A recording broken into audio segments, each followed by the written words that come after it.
18 November तारीख सकाळी अंदाजे 4 वाजता जळगाव विधानसभा कॉन्स्टिट्युन्सीचं इंडिपेंडेंट कॅन्डिडेट होतं.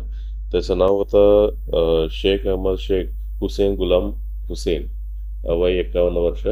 ह्यांच्या घरावरती फायरिंग केलं म्हणून आम्हाला रिपोर्टिंग झालं होतं आणि तिथं पूर्ण शोध केल्यानंतर इन्व्हेस्टिगेशनमध्ये तिथं खरंच त्यांचा तो पहिल्या मजल्यावर राहत होता.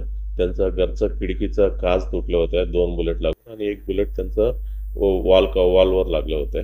आणि गुन्हा दाखल झाल्यानंतर आम्ही पूर्ण चौकशी आणि तपास चालू होते.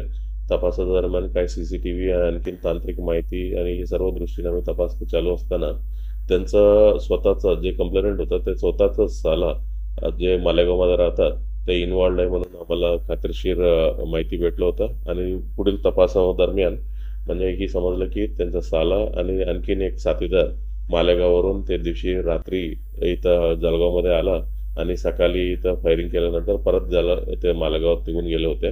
आणि आदल्या दिवशी म्हणजे 17 तारीख रात्री देखील म्हणजे इथे एकदा रेकी करायला तो त्यांचा साला हे आपल्या जळगावमध्ये आले होते.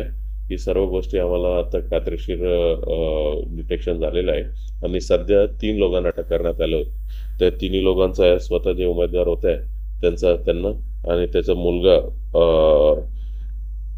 शेख शिबान आणि दुसरा एक जे बाईकवर आले होते आणि पाठीमागे बसले होते त्याचा इरफान अहमद मोहम्मद हुसेन, वय 32 वर्ष, राहणारे मालेगाव. असं 3 लोकांना अटक केलेलं आहे. आणखीन 2 लोकांना अटक करणं बाकी आहे. जे मेन ज्यांनी फायरिंग केलं होतं तो फरारी आहे सध्या. आणि जे ते आणखीन एक उमेदवार आहे त्यांचा लहान मुलं आहे त्यांना देखील म्हणजे अटक करणं बाकी आहे.